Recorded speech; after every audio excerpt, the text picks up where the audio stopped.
best dressed fisherman is the one who catches the most fish.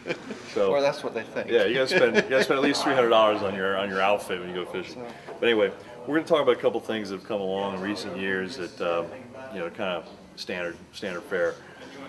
Your hat, you need a hat. Okay, that's all there is to it. The sun beats down on you.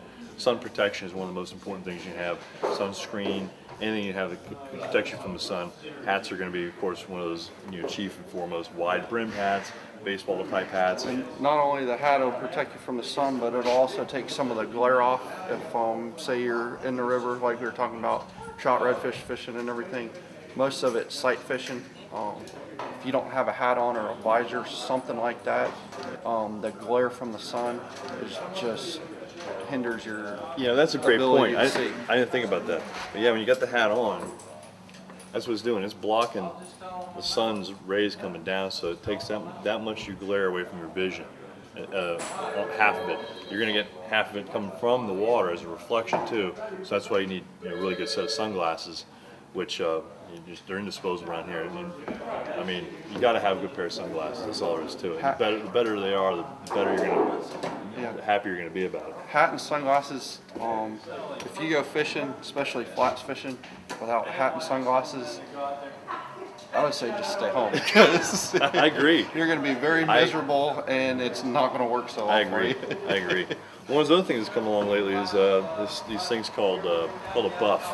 A bunch of companies are making them. Got these clever instructions. This one's made by Bug Slinger. Clever instructions on the back, all the different ways you can wear it, like a lady's scarf or something. You can tie it all different ways. But anyway, the main thing is that we're not going to take this out and put it on, but what it does is it gives you a way to protect other parts of your skin from the sun, and at the same time keeping you cool. Sunscreen, you can put sunscreen on, and that's going to protect you from the sun, but it's not going to keep your skin cool. You're still going to feel the effects of the heat itself and the heat stroke part of it.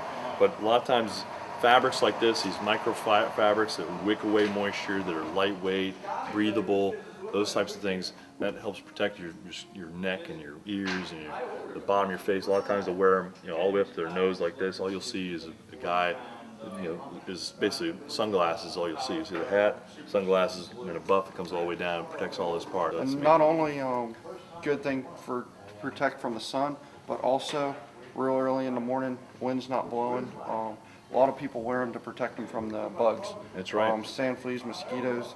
They'll put it on and protect them from the sun and the bugs. No seams. And they make one. It says insect shield. That has some kind of built-in bug protection on it too. Awesome.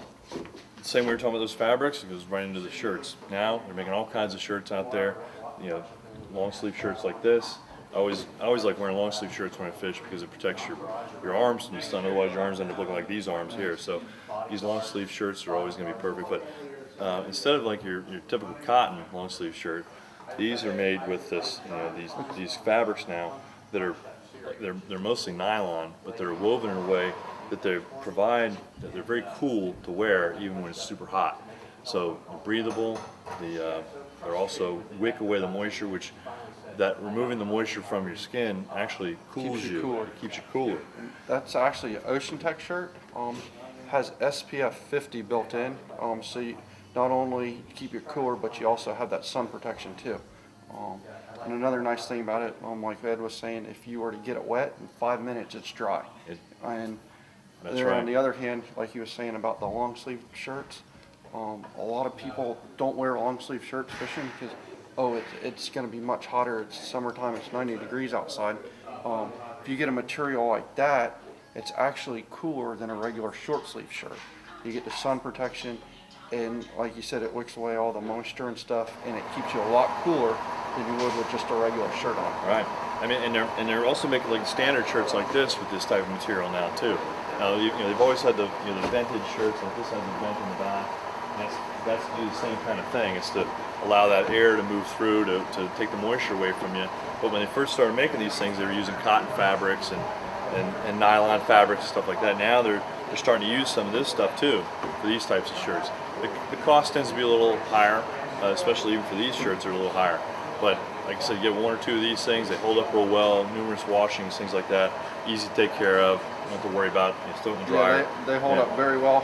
You can put them in the dryer, and I've had a couple for 2 or 3 years and washed them I don't know how many times, still in perfect shape, and also it's real easy to get a stain out of it. I know that's a white shirt, a lot of people don't like wearing white shirts fishing, but if you get a blood stain or something on it, take it home, put shot or something on it, and it'll come right out. Very easy to get something out of it. Yeah, your lucky fishing shirt has to have a little blood on it. I know. If you want to catch something, always wear a white shirt, Yeah, you got because she'll get it dirty. With the slime on it, the cobia slime smeared on the bottom and stuff. So, the rain gear, of course, you got, you know, any million things out there. Again, they're starting to come up with cooler technology. Back in the old days, your yellow rain slicker was good for keeping you dry from the actual rain, but then you'd sweat like a beast in it. So it was almost hot. like, why am I even having a thing on? I mean, I remember at times, you know, fishing in the rain, just thinking to myself, I'm just going to take this stupid jacket off. It's cooler. Yeah, it's cooler.